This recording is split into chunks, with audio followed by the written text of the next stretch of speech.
फिर आला हजरत फरमाते हैं अपने बड़ों की इज्जत करने से ना आप बड़े बनेंगे, छोटे नहीं होंगे।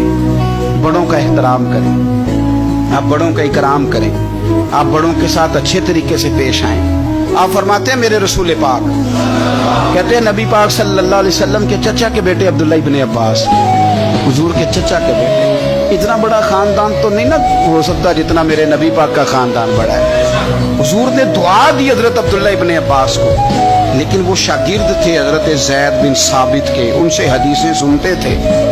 तो पता है इतने बड़े खानदान के होने के बावजूद हजरत ज़ैद बिन साबित उस्ताद थे।